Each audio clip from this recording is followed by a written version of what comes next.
이 시간 하나님께서 우리 공동체에게 주시는 말씀을 나누고자 합니다. 오늘의 말씀 본문은요, 사도행전 13장 1절부터 3절까지의 말씀입니다.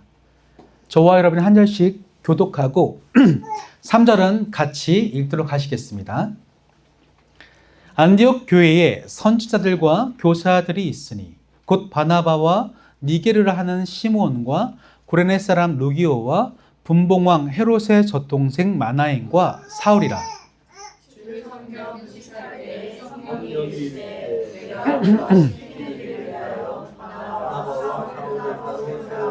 함께 읽겠습니다. 이에 금식하며 기도하고 두 사람에게 안수하여 보내니라. 아멘. 오늘 본문을 중심으로 교회를 꿈꾼다 마지막 시간입니다. 6번째 시리즈 설교 리더의 두 가지 모습이라는 제목을 정하고 이 하나님의 말씀을 나누고자 합니다. 우리 지난주까지 이 안디옥 교회의 리더들에 대해서 함께 생각해 보았습니다. 이 안디옥 교회는요, 세워질 때에 5명의 리더가 함께 동참하여 세워졌는데, 하나님이 이 5명의 리더들을 부르실 때 참 다양한 사람들을 모아주셨음을 함께 생각해 보았죠. 그들은 인종적으로, 경제적으로, 사회 계층, 신분이 다 다양한 사람들이었습니다. 세상의 기준으로 볼 때는 하나가 될 수 없는 사람들을 하나님은 위대한 일치로 한데 불러 모으셔서 원팀 되게 하셔서 이방 선교, 세계 복음화라고 하는 원대한 비전에 물꼬를 확 틔워주시는 거죠. 그것이 바로 지난주에 우리가 함께 나누었던 말씀입니다.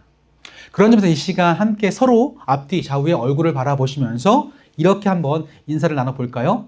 당신과 나는 제법 잘 어울립니다. 인사하겠습니다. 시작! 당신과 나는 제법 잘 어울립니다. 네, 제법 잘 어울립니다. 반갑습니다. 네. 우리 조합이 사실 세상의 눈으로 볼 때 정말 이해할 수 없는 조합이에요. 그죠? 어떻게 우리가 서로 이렇게 모였겠습니까? 하지만 예수님께서 우리의 중심이 되시고 그 가운데 우리 감동되어질 때 저와 여러분이 얼마나 잘 어울리는 공동체인지를 증명해내게 될 줄로 믿습니다. 아멘. 저는 얼마 전에 이 유명한 어떤 한 회사의 대표가 이 교체될지도 모른다고 하는 기사를 읽게 되었습니다. 그 회사는 여러분 잘 알다시피 애플이라는 회사죠. 이 애플은 1976년도에 작은 캘리포니아의 차고에서 시작이 되었습니다. 당시 스티브 잡스와 워즈니악은 이 개인용 컴퓨터 매cin토시를 개발함으로 말미암아 그때부터 이 회사가 기술 혁신과 개발의 그 혁신의 아이콘으로 자리 잡게 되었습니다. 하지만 1990년대 후반에 가면서 이 스티브 잡스의 개인적인 성품과 이 경영의 불안 또한 실적 부진으로 리더가 교체되는 일이 있었습니다. 하지만 그 이후에 97년도에 다시 그가 복귀하고 나서 연달아 출시한 아이폰과 아이패드가 히트함으로 말미암아 다시금 이 애플이라는 회사는요, 전 세계 회사 중에서 기술 개발의 혁신을 주도하게끔 되어집니다. 그런데 실제적으로 지금과도 같은 거대한 기업으로서 이 애플을 키워낸 사람은 스티브 잡스가 아니라 그 다음에 CEO를 물려받은 바로 팀 쿡이라는 사람입니다. 이 사람은요, 스티브 잡스가 조직을 기술 개발로 이끌어 나갈 때 그는 조직을 정비하고 관리하며 효율적으로 어떻게 운영할지에 집중했습니다. 그 결과 지금 같은 큰 기업으로 최소의 투자로 최대의 이익을 창출하는 효과를 그 기업으로서 갖게 되었던 거죠. 근데 이상하죠? 최근에 기사를 보니까 지난주에 이 팀 쿡이 이 애플에서 쫓겨날 수도 있다라는 이야기를 하게 됩니다. 관리는 잘하고 기술 혁신은 잘했지만 이 기술 혁신에 대한 개발에 좀 소홀히 하면서 이 애플이라는 회사가 시장을 혁신하는 주도권을 잃어버렸다고 하는 것이죠. 저는 이 기사를 보면서 한 리더의 중요성에 대해서 깊이 생각해 보게 되었습니다. 여러분, 한때 스티브 잡스는요, 그의 모난 성품으로 말미암아 시한폭탄과 같은 성품을 가지고 있었습니다. 하지만 그는 기술 개발에 진심이었거든요. 그래서 그 회사가 성장했습니다. 반대로 팀 쿡은 효율과 관리로서 매니지먼트로 이 기업을 이끌어갔습니다.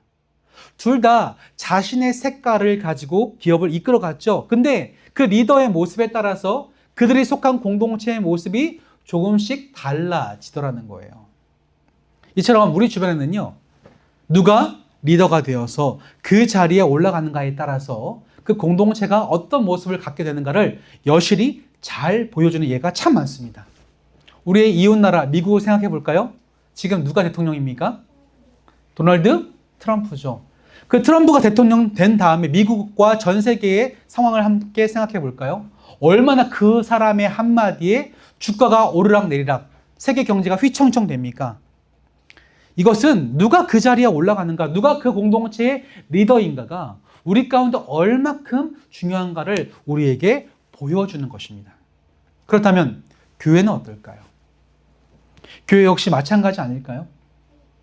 우리 처음에 초대교회를 상상해 봅시다. 떠올려 봅시다. 그때 교회는 가정교회 형태였어요. 근데 그 가정교회로 출발한 초대교회가 나중에 시간이 흘러서 로마의 공인을 받고 국교가 되면서 거대한 조직과 체계를 세워야만 했습니다. 때문에 어쩔 수 없이 인간이 대표가 되어서 큰 영향력을 행사하는 리더를 세울 수밖에 없었는데, 물론 그 전에도 리더는 있었죠. 바로 주님께서 리더가 되셔서 비록 체계적인 조직은 아니었지만 초대교회는 그 교회가 어디 있건 누가 모였건 각자의 자리에서 주님을 리더로 삼고 최선을 다했습니다. 그런데 기독교가 조직이 되면서 체계가 갖춰지면서 필연적으로 인간의 영향력이 강력해지면서 그때부터 그 한 사람 때문에 교회의 역사가 휘청휘청 흔들렸습니다. 교황의 한마디에 성경 해석이 하루아침에 뒤바뀌게 되어지고, 어제는 진리였던 말씀이 오늘은 거짓이 될 때도 있었습니다. 이 주제를 가지고 지금 우리 상황에 한번 대입해 봅시다. 여러분은 오늘을 살아가면서 어떤 리더가 되시겠습니까? 이 질문 앞에 우리가 제대로 고민하지 않으면 여러분이 속해 있는 공동체가 작든 크든 어디든 여러분이라는 리더 한 사람으로 말미암아 흔들리게 될 것입니다. 제가 이렇게 얘기하면요, 어떤 분은 이렇게 말씀할 것 같아요. 목사님, 전 리더가 아닌데요. 저는 묻혀가는 걸 좋아해요. 조용히 묻어가는 걸 좋아하는데 제가 무슨 리더입니까? 라고 얘기하실 분이 있을 수 있습니다. 그런데 리더십 전문가인 존 맥스웰은 이렇게 말했습니다. 함께 읽어볼까요? 시작. 나올 겁니다. 시작. 리더십이란 영향력이다. 그 이상도 그 이하도 아닙니다. 리더라는 것은요, 어떤 위치에 올라간 사람을 가리키는 게 아니라 바로 영향력을 가진 사람은 다 리더라는 거예요. 여러분, 영향력이 뭡니까? 내가 만나는 사람들, 내가 대화를 나누고 함께하는 사람들을 모두 내가 영향력을 주고받죠. 그 말은 여러분 모두가 빠짐없이 리더라는 거예요.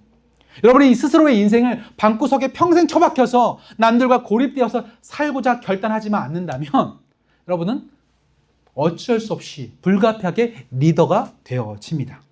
근데 문제는 우리 모두가 리더임에도 불구하고 누가 리더이고 또한 리더로서 어떻게 영향력을 끼쳐야 되는지 이런 부분에 있어서 배워본 적도 없고 배우려고도 하지 않는다는 게 문제예요. 여러분, 우리 전통적인 교회를 한번 떠올려 보십시다. 본래 장로교회 전통은요, 굉장히 성경적인 원리에 있어서 세워진 교회 전통을 갖고 있어요. 교회 구성원들의 대표로서 신임을 받아서 대표를 구성하여서 그들을 선출해서 그들의 신앙의 모범이고 훌륭한 성품을 가진 이들이 뽑혀서 그들이 교회 리더가 됩니다.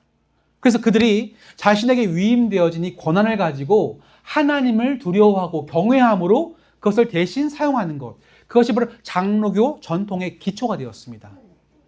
하지만 그 교회들이 지금 얼마나 그 권한들을 지금 남용하고 있습니까? 언제부터인가 교회가요, 회사의 모습을 갖게 되었어요. 목사는 CEO가 되고요, 당회는요, 이사회가 됩니다. 부교역자들과 봉사자들은 교회 직원과도 같이 취급됩니다. 마치 회사처럼 말이죠.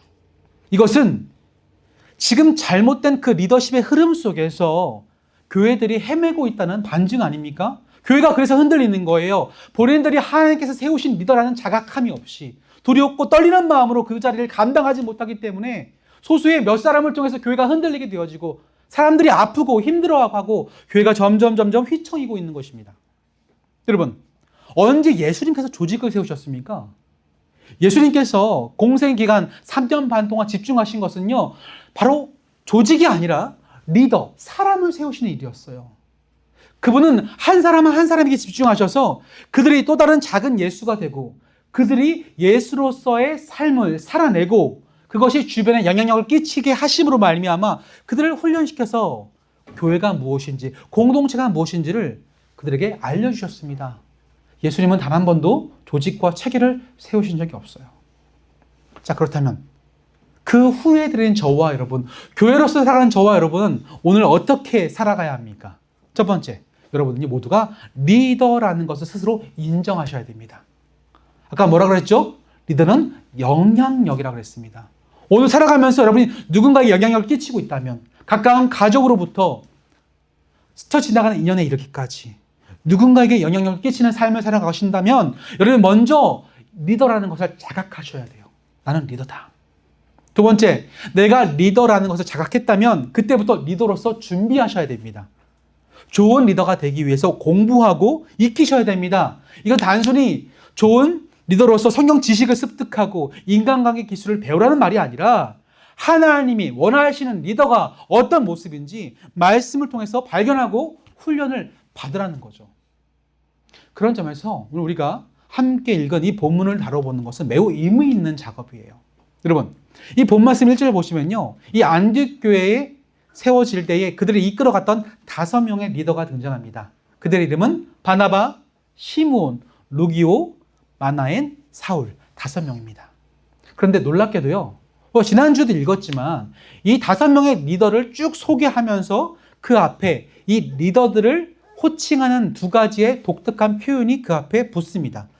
그것이 무엇인지 함께 본 말씀 1절을 다시 한번 같이 읽도록 하겠습니다. 시작! 안디옥 교회에 선지자들과 교사들이 있으니 곧 바나바와 니게르라 하는 시므온과 구레네 사람 루기오와 분봉왕 헤롯의 젖동생 마나인과 및 사울이라. 자, 이 5명의 인물, 리더가 누구인지는 지난 시간 많은 시간을 할애해서 살펴보았습니다. 그런데 이 5명의 리더를 아우르는 표현이 앞에 붙죠. 어떤 직책이 있다고, 그들이 어떤 모습을 갖추고 있다고 설명합니까? 안디옥 교회에 누가 있습니까? 선지자들과 교사들이 있으니라고 표현합니다. 다시 말하면 이 안디옥 교회 5명의 리더는 선지자였고 교사로서의 리더의 모습을 갖추고 있었다고 하는 거예요. 자, 그렇다면 선지자라는 것은 무엇을 가리킬까요? 여러분, 아마 여러분들이 선지자라는 단어를 떠올리면 아마 구약의 선자를 많이 떠올리실 거예요. 자, 그렇다면 한번 생각나는 이름들 한번 얘기해 볼까요? 구약의 선지자 누가 있습니까? 이사야 역시 제일 크죠. 또 그 뒤에 있는 예레미야. 질문입니다. 그러면 굳이 언급하자면 최초의 선지자를 누구라고 말할 수 있을까요? 구약 성경에서. 느껴보십니까? 이 신명기 3세장 말씀 보시면요, 모세를 가리켜서 이런 표현을 해요. 모세가 죽은 후에 이스라엘에 그와 같은 선지자가 일어나지 못했다. 그런 점에서 비춰볼 때 최초의 선자는 아마 모세가 아니었을까 생각을 해보게 됩니다. 또한 구약의 마지막 선지자는 누구죠? 말라기가 될 수 있겠죠. 또 그것이 흐름을 넘어서 예수님의 길을 예비했던 세례 요한도 선지자 역할을 감당합니다. 그런데요, 선지자 하면 우리는 편견이 있어요. 미래를 내다보고 예언하는 사람. 그죠? 이 정도로 우리가 이 선지자에 대해서 생각을 하는데 성경을 쭉 살펴보시면요, 그게 선지자의 본질이 아니라는 겁니다. 따라해 볼까요? 선지자는 하나님의 뜻을 분별하고 시대를 해석하는 자들이었다. 그렇죠. 이게 선지자의 본질이라는 거죠. 선지자는 하나님의 말씀을 가지고 시대를 분별합니다. 뜻을 분별해서 시대가 어떻게 돌아가지를 바라보는 눈높이를 가진 사람들이었어요. 모세가 어떤 눈높이를 갖고 있었습니까? 그는 하나님이 이 히브리 민족을 그 애굽 땅 이집트에서 꺼내 놓으실 거라는 하나님의 뜻을 분별하고 그 일의 삶을 내어드렸던 선지자였습니다. 이사야는 어떻습니까? 이사야는요, 저 북이스라엘이 저 강대국가 손잡아서 자신의 대적에게 맞서려고 하는 그 시도들이 하나님의 뜻에 비추어서 헛된 일이라는 걸 알고 있었어요. 그래서 이렇게 말합니다. 너희들의 꾀가 성공하지 못하리라. 그럼 불순종했던 북이스라엘이 결국 멸망당하고 그 여파가 난 유다에게까지 미칠 것을 알고 있었기 때문에 그것을 세상 백성들에게 선포했던 겁니다. 회개하라, 회개하라. 결국 그것이 현실이 되었고 난 유다의 선지자 예레미야는 그 현실을 목도하고 눈물로써 이 공동체가 무너져가는 것을 탄식하며 선포했던 선지자가 바로 예레미야 아닙니까? 이처럼 선지자라고 하는 존재들은요, 하나님의 뜻을 분별하고 시대를 해석해내는 능력이 있는 사람들이었습니다. 그래서 그 애통한 하나님의 심정을 가지고 이 땅을 향해서 하나님의 뜻을, 말씀을 선포하는 사람들이었다고 하는 거죠. 이런 그들의 모습을 가리켜서는 이렇게 표현해보았습니다. 따라해볼까요? 예언자적 영성이다. 시대를 분별하고 해석하는 사람들.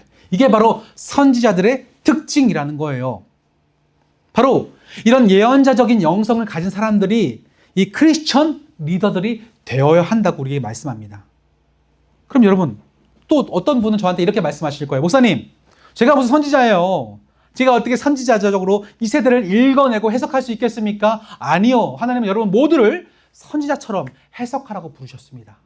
그 말씀이 로마서 12장 2절 말씀이죠. 다 같이 읽어볼까요? 시작! 너희는 이 세대를 본받지 말고 오직 마음을 새롭게 함으로 변화를 받아 하나님의 선하시고 기뻐하시고 온전하신 뜻이 무엇인지 분별하도록 하라. 아닙니까? 하나님 여러분들은 시대를 해석하라고 보내셨어요.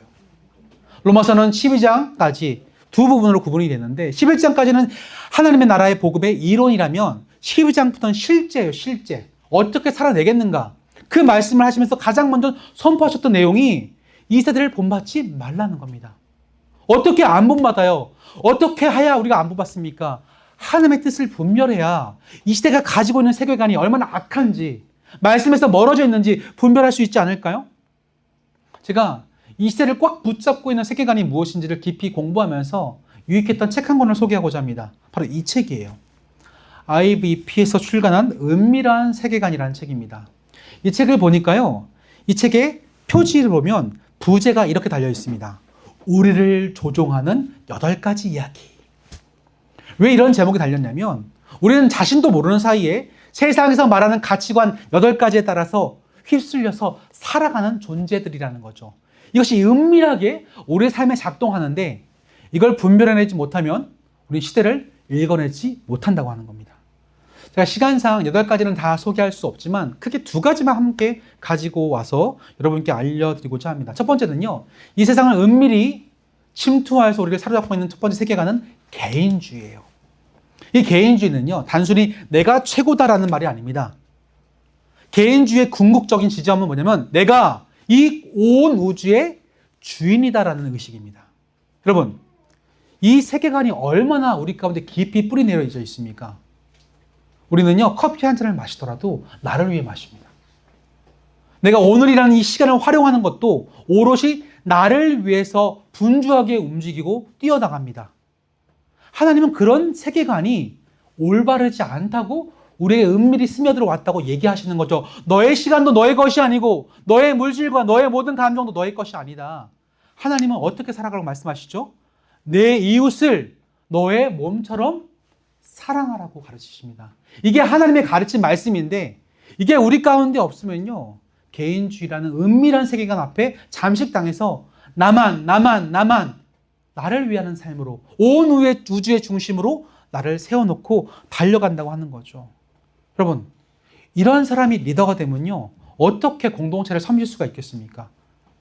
이 개인주의적인 세계관에 깊이 사로잡힌 리더들은요, 독선적이고 이기적인 리더가 될 수밖에 없어요. 그런 가치관에 사로잡힌 리더가 교회 공동체 리더가 되면요, 그 교회는 공동체가 불가능합니다. 교회가 나를 위해 존재해야 되는데 어떻게 내가 사랑하고 남을 섬길 수가 있겠습니까? 두 번째로 이런 개인주의 말고 또 우리를 깊게 은밀히 붙잡고 있는 세계관 중에 하나는 바로 소비주의입니다. 소비주의. 이 소비주의란 뭐냐면 내가 무엇을 소유하고 무엇을 사용하는지에 따라서 나라는 정체성이 확립되고 나의 인격이 정체성이 규정된다는 이론입니다. 영어로 I am what I own이죠.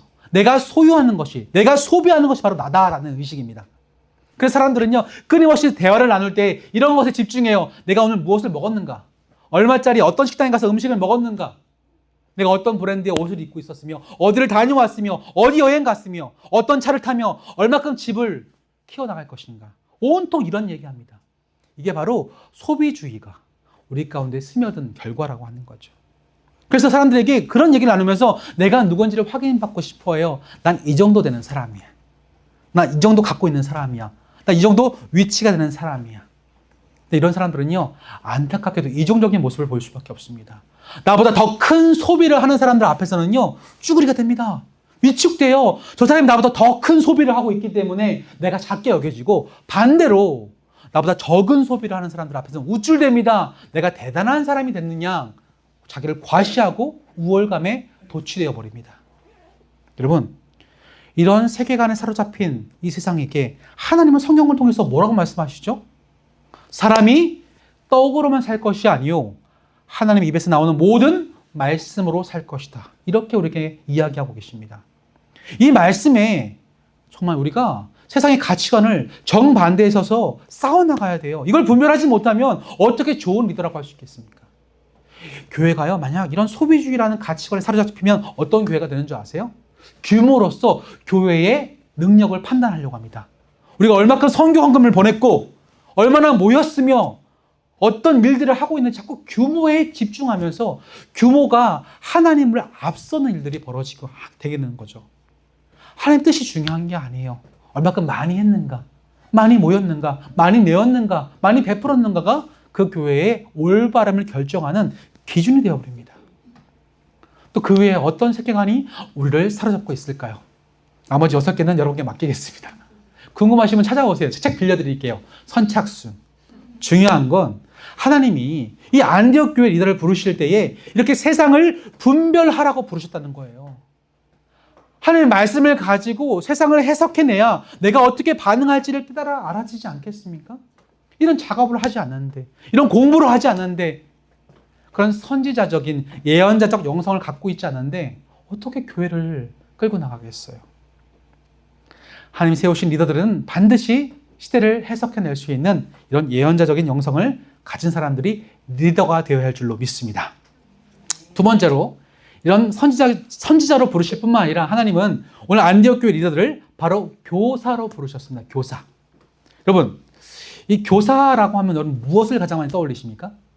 선생님? 그렇죠. 누군가에게 뭔가를 가르쳐주는 사람이라고 생각하기 쉽습니다. 그냥 만약에 교사를 그렇게 정의한다면요, 요즘에는요, 새로운 교사가, 탁월한 교사가 있습니다. 바로 AI죠. 챗 GPT가 여러분의 교사가 됩니다.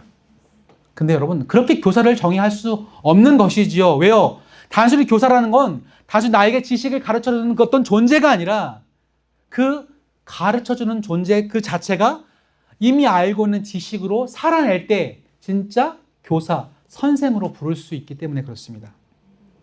이것은 바울도 우리에게 이미 이야기한 바가 있습니다. 고린도전서 4장 15절 말씀 보시면, 4장 5절 말씀 보시면 이렇게 이야기하고 있거든요. 우리 같이 한번 읽어볼까요? 시작. 그리스도 안에서 1만 스승이 있으되 아버지는 많지 아니하니 그리스도 예수 안에서 내가 복음으로써 너희를 낳았음이라. 자, 지금 바울이 왜 이렇게 얘기하고 있죠? 그 당시 고린도 교회는요, 아주 수려한 말발로 설득력 있는 이야기로 사람들을 현혹시키는 거짓 교사들이 판치고 있었습니다. 그들의 가르침에 사람들이 자꾸 넘어가요. 근데 바울이 그 모습을 바라보면서 이렇게 말하는 거죠. 그게 진짜 교사냐? 잘 가르친다고 해서 선생이냐? 반문하는 거죠. 때문에 그리스도 안에 1만 스승이 있다 하더라도 진짜 아버지처럼 너희들 앞에서 가르치는 그대로 살아내는 모범을 가진 사람들은 없다. 너희를 품고 그 복음이 너희 안에 작동되어지는지 보여주는 사람은 너무나 희박하다라고 지금 탄식하고 있는 거 아니겠습니까? 여기서 우리는 왜 하나님이 이 안디옥 교회 리더들을 교사로 부르셨는지 우리는 깨닫게 되어집니다. 그들은요, 복음 전파에 나서기 전에 이미 복음이 자신의 삶 속에서 작동되는 경험을 한 사람들이에요. 다시 말하면 복음이 자신의 삶을 변화시키고 이끌어 나가는 경험을 이미 하고 있는 사람들입니다. 현대교회를 보세요. 많은 교회들이 왜 복음 전파에 이렇게 소극적입니까? 마음속에, 본인 스스로의 삶 속에 복음이 영향력을 끼치지 못하고 있기 때문 아닐까요? 복음이 나를 변화시키지 않으니까 내가 주님을 전하는데 자꾸 물러나고 소극적이 될 수밖에 없어요. 복음이 나를 변화시키잖아요? 그게 얼마나 강력한 힘을 가진지 아십니까? 그게 확신이 되고 자신감이 되고요. 성령께서 역사하시는 통로가 돼요. 복음이 나를 변화시킨다면 내가 전하는 이 사람도 변화시킬 수 있다는 확신이 이 가운데 가득 차게 됩니다. 그게 힘이에요. 그게 힘. 그게 바로 진짜 교사입니다. 복음을 가지고 이해할 뿐만 아니라 먼저 살아내는 사람. 오늘 바울의 고백처럼 나를 본받았다라고 그가 바울이 자신 있게 얘기할 수 있었던 것은 그가 그들 앞에서 먼저 진정한 삶을 살아내는 교사로서 함께 했기 때문입니다. 자, 그렇다면 사랑하는 성도 여러분, 오늘 이 말씀을 통해서 하나님이 저와 여러분에게 원하시는 삶은 무엇일까요? 하나님께서 이 말씀을 통해서 우리에게 전하시는 그 신정은 과연 무엇일까요? 여러분도 지금 리더로 삶을 살아갑니다. 이 순간에도 오늘 모임 이후에도 일주일을 살아가면서도 여러분은 끊임없이 누군가에게 영향력을 주고받으며 살아가는 존재들이에요. 그렇게 리더로 여러분 모두를 세우셨습니다. 우리 리더에게 필요한 것을 오늘 주님께 두 가지로 요약해 주십니다. 첫 번째는 예언자적인 영성과 두 번째는 교사로서 삶의 모범이 되는 삶을 살아가는 거죠. 그럴 때 우리는 세상의 방식을 거부할 수 있게 되어집니다. 왜 그렇게 살아야 되는지 고민하게 되어집니다. 꼭 그렇게 살아가는 방식이 하나님께서 바라보실 때 옳은지를 구별하게 되어집니다. 여러분들, 이 선지자적인 영성이 필요합니다. 이제부터 여러분 삶에 대해서 의문을 가지십시오. 내가 왜 이렇게 생각할까? 내가 왜 돈을 이렇게 쓸까? 나는 시간 계획을 이렇게 사용하고 있을까를 끊임없이 고민하셔야 됩니다. 이게 하나님이 원하시는 삶의 가치와 부합하는지를 먼저 들여다보고 여러분을 붙잡고 있는 시대를 아우르고 있는 꽉 지배하고 있는 시대 정신이 무엇인지를 걷어내셔야만 돼요. 그걸 파악하고 그렇게 하나님의 뜻을 분별하고 시대를 읽어낼 때에 대안을 제시할 수가 있습니다. 그것이 바로 이 시대를 살아가는 선지자인 줄로 믿습니다. 동시에 그렇게 살아내면서 먼저 모범이 되십시오. 아무리 부모가 자식 앞에서 떠든들 그 부모의 모습을 바라보고 아이들 다 배우지 않습니까? 아이들은 나의 입술로 말을 듣는 게 아니에요. 나의 삶을 통하여 그들이 배워나갑니다. 아들이 잘못하고 있으면요, 내 삶이 뭔가 부족한 거예요. 아들이 내 말을 듣지 않으면 나는 그렇게 살지 않았다고 하는 증거일 수도 있습니다. 여러분 직접 누군가의 삶을 앞에서 보고 배울 수 있는 리더로 세워지십시오. 그때의 여러분의 삶을 통해서 하나님은 이 땅 가운데 하나님의 뜻을 선포하시고 일하게 되실 줄로 믿습니다. 아멘. 그래서 이 시간 함께 선포해 볼까요? 나는 리더이다. 예언자적인 영성과 삶으로 증명해내는 교사가 될 것이다. 이 두 가지가 바로 이 시대가 요청하는, 교회가 요청하는 리더의 모습인 줄로 믿습니다. 이 모습이 저와 여러분의 삶 속에 이 지역을 찾아가는 모든 공동체에게 가득하게 되어지기를 이 시간 주님의 이름으로 간절히 축원합니다. 아멘. 이 시간 말씀을 정리하면서 잠깐 우리 기도의 시간을 갖고자 합니다. 제가 매일매일 살아가면서 때로는 목사로서 여러분 앞에 서기가 참 부끄러울 때가 참 많았습니다. 그 부끄러움은 두 가지 때문인데요. 첫 번째로 내가 시대를 읽어내지 못하고 저도 모르게 시대가 가르쳐주는 그 잘못된 그릇된 세계관에 나도 모르게 따라갈 때 참 여러분 보기에 부끄러웠어요. 두 번째로는 진정한 교사의 모습처럼 그 복음을 들고도 제가 증명해내지 못할 때, 살아내지 못할 때 얼마나 부끄러운지 모릅니다. 하나님은요, 그런 부끄러운 모습 우리들을 다시 한번 제자리에 옮겨주시고 오늘 이 안디옥 교회에 세우셨던 리더들의 모습, 이 두 가지의 모습을 다시 한번 갖추라고 우리에게 선포하고 계십니다. 무엇이 두려우십니까? 여러분 충분히 분별할 수 있습니다. 충분히 여러분의 삶을 해석해낼 수 있습니다. 말씀만 붙들고 있다면요. 주님 가운데 머물고 있으면요, 보입니다. 무엇이 잘못되었고 내가 어떻게 돈을 사용하고 있고 내가 어떻게 내 시간을 활용하며 내가 사람들을 대할 때 어떤 자세로 대하는지 다 보입니다. 그게 바로 선지자입니다. 선지자. 여러분 모두가 선지자가 되길 소망합니다. 두 번째로 그런 선지자적인 영성을 가지고 있다면 그렇게 살아주십시오. 왜 교회가 힘이 없습니까? 여러분 가족이 여러분을 바라보고도 복음에 돌아오지 않습니까? 그렇게 살지 않기 때문 아닐까요? 그렇게 살아내면요, 그 사람에게 나는 리더로서 영향력을 어쩔 수 없이 끼치게 되어집니다. 선한 영향력이요. 시간 함께 말씀을 정리하면 세 가지를 놓고 기도할 때 첫 번째, 하나님, 내가 예언자적인 영성을 갖길 원합니다. 이 세대를 분별하고 시대의 흐름 속에서 그 하나님의 뜻을 깨달을 수 있도록 내게 지혜를 던져 주옵소서. 두 번째로, 내가 삶으로 증명되는 교사적인 리더십을 갖게 하소서.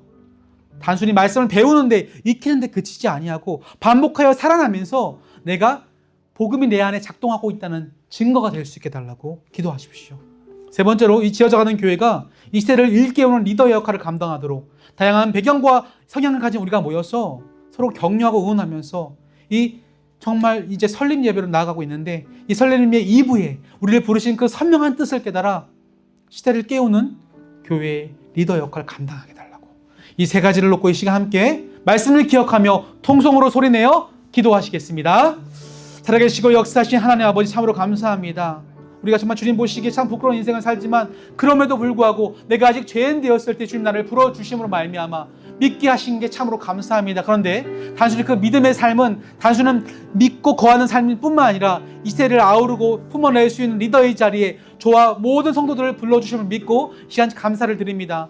그러나 안타까운 것은 이 시대의 리더들이 리더가 되는 법을 알지도 못하고 깨닫지도 못하고 자각하지도 못하고 배운 적도 없습니다. 그래서 막상 리더로서 영향력을 끼치고 살아갈 때에 아버지, 어떻게 성한 영향을 끼치기보다 내 삶의 부정적인 모습들과 안타까운 모습들을 말미암아 주의 이름이 욕되게 해드리는 일이 없었는지요. 주님, 그럼 우리에게 다시 한번 안디옥 교회 이야기를 통해서 진정한 이 시대의 교회로서 어떤 리더가 되어야 할지 두 가지 모습을 통해서 묵상케 하시면 참으로 감사합니다. 그들을 하나님께서 선지자로 부르셨습니다. 왜냐하면 시대적인 영성이 있었기 때문입니다. 시대를 하나님의 말씀으로 분석해낼 수 있는, 분별할 수 있는 리더로서 그를 세우셨기 때문입니다. 우리도 그러한 예언자적인 영성을 갖길 소망합니다. 이 세상을 지혜로 분별하고 시대적인 흐름 속에서 하나님의 뜻을 깨달을 수 있도록 인도하여 주시옵소서. 지혜를 허락하여 주시옵소서. 세상의 가치관과 은밀한 영향력 가운데 그 하나님의 뜻이 선하시고 온전한 뜻이 무엇인지, 그래서 하나님을 기쁘게 해드리는 뜻이 무엇인지를 우리가 끊임없이 깨달을 수 있도록 도와주시옵소서. 혹시 우리가 선한 교사가 되길 소망합니다. 내가 아는 지식을 전하는 단순 전달자가 아니라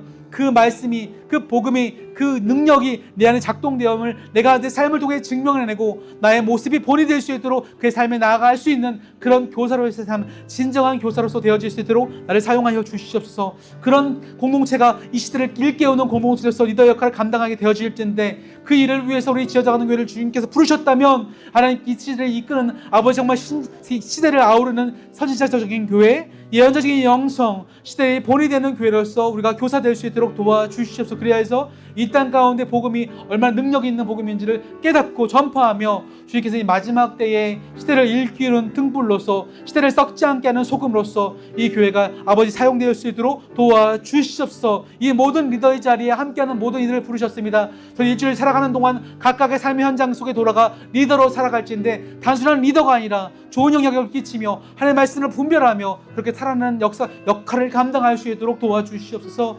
그리하여서 우리를 통하여 주님이 누구시고 무엇인지를 전파할 수 있는 하나님의 도구로서 주님 사용하시고 붙들어 주시옵소서. 아버지, 그런 도구가 되어지길 소망합니다. 그런 리더가 되어지길 소망합니다. 주님 함께하여 주시옵소서.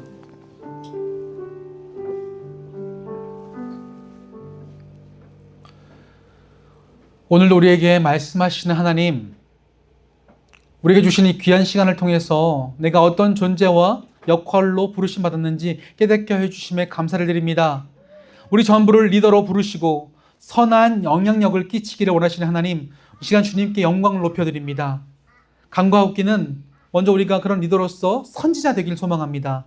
이 예언자적인 영성을 가지고 시대를 분별하며 하나님의 말씀을 따라 예와 아뇨를 확실하게 선포할 수 있는 분별력을 더하여 주옵소서.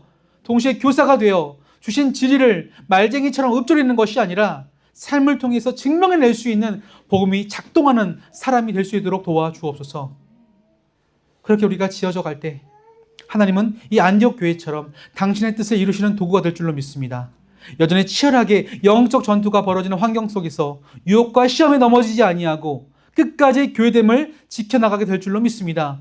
그 일을 위하여 우리를 부르셨사오니 주신 한 주 동안 성령께서 친히 인도하셔서 선지자와 교사의 삶을 살아내도록 붙들어 주옵소서.